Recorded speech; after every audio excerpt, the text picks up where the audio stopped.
This is a time in your life that you can no longer continue to grieve about who walked away, who abandoned you, who forsook you, who left you, who walked away.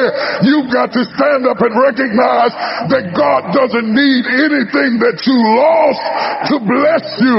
God will always use what you got left. I'm talking to somebody, I don't even know who it is, but the Bible said, wake up! Wake up! Wake up! Strengthen what remains. Life is too short to live negative, sour, letting circumstances dictate our attitude. Every morning you need to make the decision, this is another day the Lord has made. At some point we have to look in the mirror and say, maybe I'm the one that needs to change. Maybe I've developed a habit of seeing what's wrong rather than what's right. Maybe I've trained myself to be negative, disrespectful, hard to get along with. That's why it's so important every morning to put on this fresh, new attitude. I'm excited about this day. I don't have to go to work. I get to go to work. I'm grateful for this job. I'm not focusing on what's wrong. Lord, I want to thank you for what's right in my life. You know what you're doing? You're cleaning your windows. What is it that prevents people from doing the things they already want to do in life? The most basic answer, I'm sorry it's so simple, but it's true, it's fear. You know, people make it this complex process. This woman was telling me that I don't understand why they don't do this, why I feel this way. I said, it's called fear. Everybody's afraid we're not enough. Everybody's afraid we're not rich enough, smart enough, young enough, quick enough, fast enough. It's human nature. But the secret is to do it anyway. I know that sounds so simplistic. My work when I'm working with somebody is showing them how to condition themselves, like building a muscle, so that you take action first, automatically. Because if you don't do that, it's hard. You lose momentum. It's like, how do I get started? Where do I go? And I tell people, throw a rock, wherever it drops, start there. The next person walks by, I go, you're the first person after the rock. Do anything to start the process of moving forward rather than let fear stop you. To say that where your focus goes, energy flows. Yes. Because it just takes you in that right bite. Then the intent part sneaks in there. Is the intent because you've got to pick what you want to do, or just do something and you'll figure it out as you go? You need to be clear what it is you really want. I always tell people, know not only what you want, but why you want it. I know this is simplistic, but most people just don't do the blocking and tackling of their life. The one we were talking to earlier, a great lady, and you could just see she wants to have a new business, but she never sat down to even put a plan together and says, why aren't I taking action? Well, when you're not sure what you're going to do, you're going to hesitate. And hesitation kills momentum. And momentum is what makes a sports team win. It's what makes an athlete, a business person win.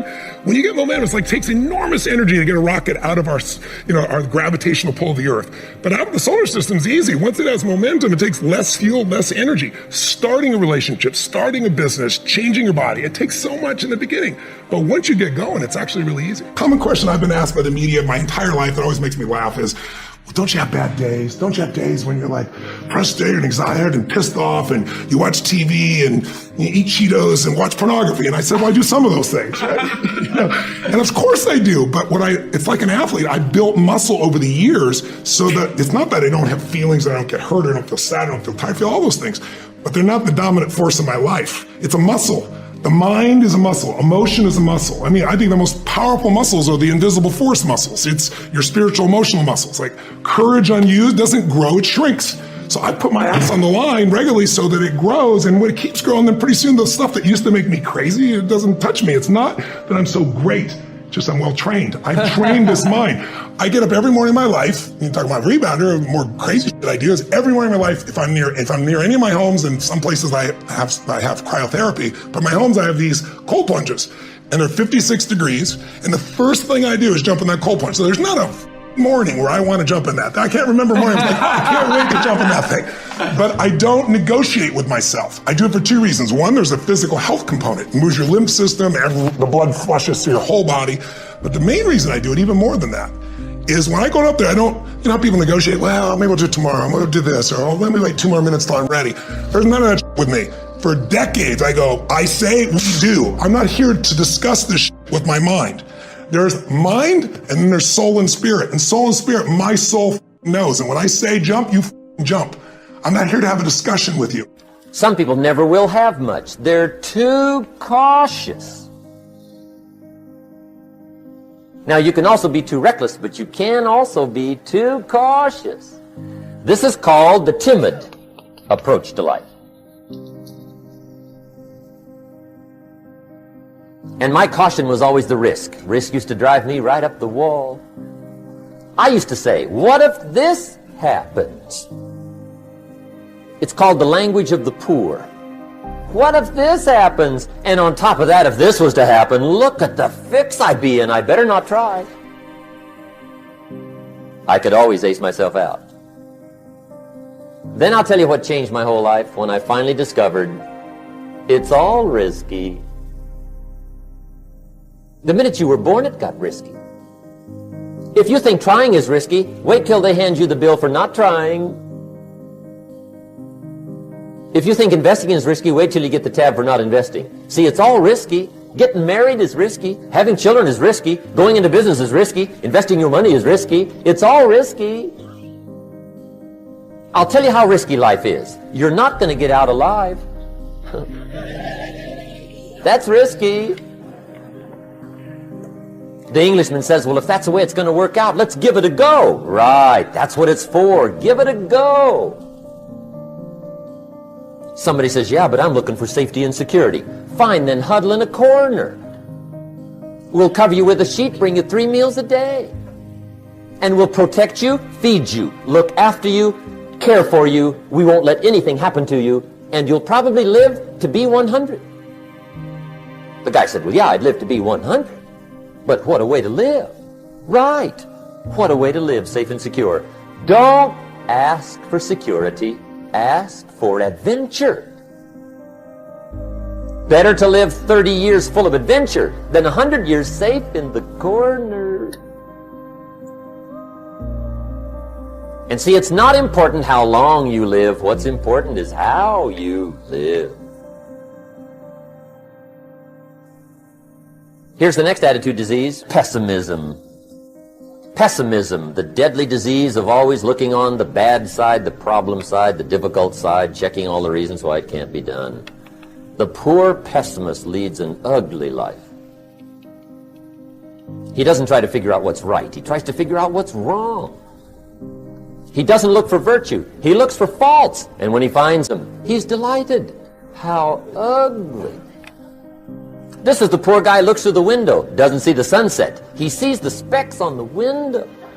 And this is the poor guy, right, who rushes up, takes such leave of his senses. This guy rushes up and he says, I've got 5 good reasons why it won't work. He's so dumb he doesn't know all he needs 1. He's got 5. To the pessimist, the glass is always half empty.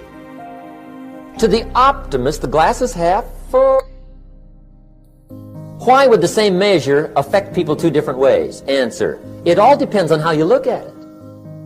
Our lives are mostly affected by the way we think things are, not the way they are. The way we think they are affects us most. One of the major things Shove taught me when I met him, he said, poor thinking habits keeps most people poor. Not poor working habits. Most people work hard, but they don't think hard. And Shove taught me that the mind is like a factory, a mental factory. And whatever you think about all day long pours ingredients into this mental factory. And that's what builds the economic, social, financial fabric of your life. He quoted me a Bible phrase that says, as you think, so you become. How awesome. Dr. Alfred Golson, who has since passed, was a very unusual guy. And he told me, he said, Mr. Brown, you have cancer. I said, can you give me a second opinion? He said, yes, and you're ugly too. I said, oh my God. So I didn't have a chance to have fear because, those 3 words, you have cancer, are 3 of the most feared words in 7 different languages. I saw it as a fight. And from that time to this time, my PSA was 2,400, and that stands for prostate-specific antigen, and now it's below 0 and metastasized to 7 areas of my body, which was a good thing because 7 is my lucky number. Okay, so I never was fearful that I was going to die from it, and I think I read something by Dr. Norman Cousins. He wrote a book called The Biology of Hope. And he talked about the fact that when something happens to you, you don't deny it, you defy it. And I was defiant that I'm going to beat this, I'm going to handle this. That there are people who many times when something happens to them, that they embrace it from a place of fear and it takes them out. And L.C. Robinson said, things may happen to you and things may happen around you, but the most important things are the things that happen in you. And you have to stand up inside yourself and deal with it and handle it. This is our world. We go to church here. We work over here. We go get our coffee over here. We go to this park over here. We usually go over here, hang out with friends. This is our favorite club. This is our world. We all live in this bubble. What you got to do to get the life that God wants you to have, you got to put more air in your bubble. You got to blow your bubble up. Expand yourself. Take yourself out your comfort zone. Do not live in your bubble. If you stay in your comfort zone, that's where you will fail. You will fail in your comfort zone. Success is not a comfortable procedure. It is a very uncomfortable thing to attempt. So you got to get comfortable being uncomfortable if you ever want to be successful. Start putting some pressure on. Put some pressure on yourself. Now, like I was telling you before, if you want to be ordinary, you ain't even got to listen to me. If you think ordinary is cool, ain't no problem. It's some really, really wonderful ordinary people. But if you are sitting in this room and you have extraordinary aspirations, then you're going to have to do extra. But here's the fact. All of you have extraordinary capabilities. All of you. You have to decide if you are willing to do the things to put you in that category. Rich people don't sleep 8 hours a day. That's a third of your life. It ain't but 24 hours in a day. You cannot be sleep 8 hours a day. You can't live in LA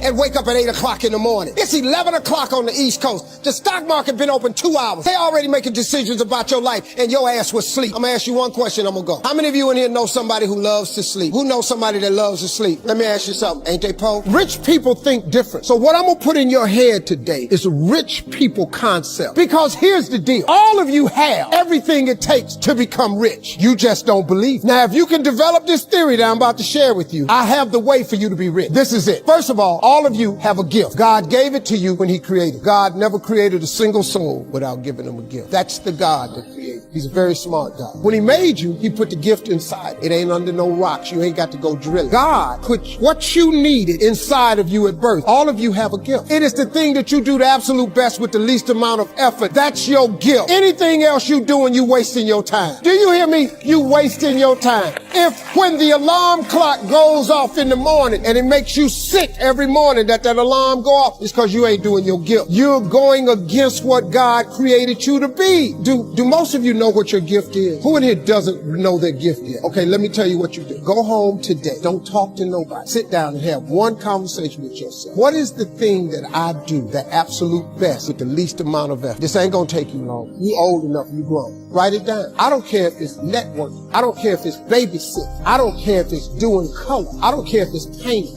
Whatever it is, it's what you do. Sing it. Whatever you do the best, write it down. That's your gift. That's it. You ain't got to go asking a bunch of people. They've been telling you your whole life. You ever had people call you with their problem? They always call you with your problem because you gifted at it. But you didn't know how to identify it. If you identify your gift. Now, let me ask you this question. This thing that you're gifted at, if you did it for somebody, do you think somebody would pay you $10 for your gift? Just $10. Could you babysit for $10? Could you cut somebody's hair for $10? Could you cut their grass for $10? Could you make them a chicken dinner for $10? Could you do something for $10? Everybody. Don't you have something somebody will give you $10 for? Okay, now, once you have something that somebody's willing to pay you $10 for, this is how this works. It's called the multiples of 10. See, you don't have to figure out how to be a millionaire. You just got to figure out the thing that makes you $10. So now here we go. You do it and you make $10. Soon as they pay you the 10, go do it 10 more times. Whatever it was. Watch some more kids. 10 more times. Get another 10. You got $100. When you get $100, whatever you did to make that $100, listen to me. Do it 10 more times. You ain't got to get tricky with it. Just do it 10 more times. You'd have made $1,000. Whatever you did to make the $1,000, don't get smart. Stay stupid now. Do it 10 more times. You have now made $10,000. Hold up. Now we finna grow a little bit, but guess what you gotta do to grow? You just gotta do some more. Whatever you made $10,000 doing, I need you to do it 10 more times. What you tripping for? If you do it 10 more times, you got $100,000. Now you might have to hire some people to make this happen. You gotta figure that part out. But all you gotta do is do what you did for $10. Once you make $100,000, if you just do it 10 more times. Negative thinking is a major problem because you got to get control of this. You actually can control what this does. No one else is in charge. If the devil is in charge, it's because you gave him permission. You allowed him in. If God is operating up there, it's because you gave him permission. It's not a magic trick, man. If you want to be successful, you have to get control of this. You can eradicate negative thinking from your life. Now, it's not going to say you're not going to ever have a negative thought. That's not human. I have them, but I don't have them nowhere near as frequent as I used to because I learned what they are, how they work. I get rid of them. I don't have time for you. I'm on a positive track. I got things I'm trying to accomplish. I'm trying to be successful and I'm trying to be happy. If you're trying to be successful or happy, you have no room for negativity. The best way to mask yourself from negativity every morning is to start with gratitude. I'm telling you, man, it's a very simple process. There are some books that you can buy. There's Norman Vincent Peale's The Power of Positive Thinking. It's a very old book. It's only...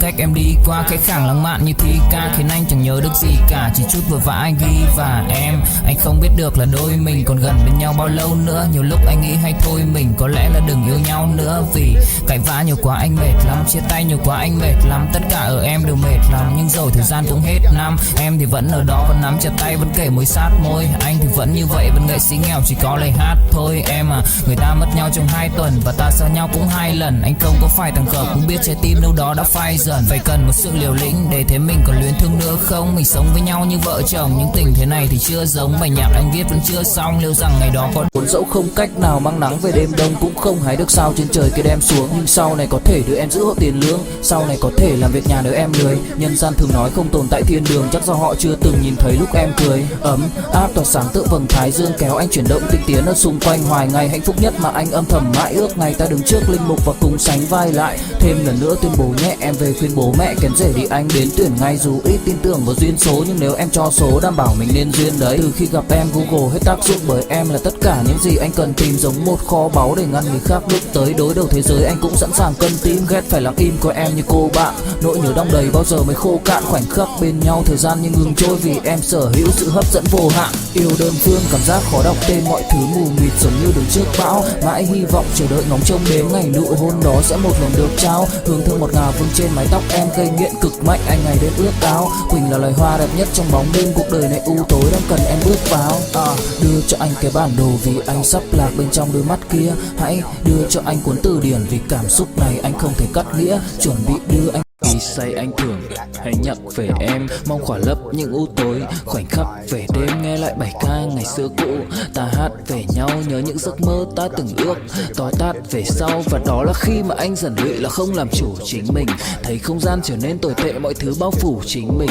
Em đâu còn như điều anh mơ, anh cũng tự nhủ chính mình. Nhưng mà thôi em, nào ai giỏi mà đủ tính tình, chẳng thể vươn tới được cảnh cao dù anh có nhã ý trèo. Trong cơn say mọi thứ cuồng quay anh trở thành gã chí phèo. Yêu chân thành là không thay lòng dù em có như thị nở. Ý anh là em như cô Tấm nhìn em như thị nở. Đêm vắng nàng ngón tay xám vàng vì đốt cả bao thuốc lá. Căn phòng chung khi xưa nồng ấm bây giờ sao bút giá. Một thói xấu mà anh đã quen khi em không ở bên lâu. Anh thường ngồi trong một góc tối nhậu suốt cả đêm thâu. Em mang con tim anh đi đâu, khiến anh mù quáng vẫn cố sáng mỗi khi đau. Em mang con tim anh đi đâu, điều gì trong váng để xứng đáng ướt mi nhau. Em mang con tim anh đi đâu khiến anh buồn. Every day, that's very good for you. It doesn't have to be 4:30, it could be 6:30, it could be 7. I don't know what your personal schedule is, but find out a time, pick it, set it, stick to it, and maintain that schedule, and that's going to end up benefiting. I recommend it's earlier. I recommend that you go to bed earlier. Because what are you doing at night most of the time? Most of the time at night, you're not working on anything super productive. You're just winding down and watching stupid YouTube videos or surfing the internet, reading clickbait stories, right? Don't do that. Instead, go to sleep and then wake up early.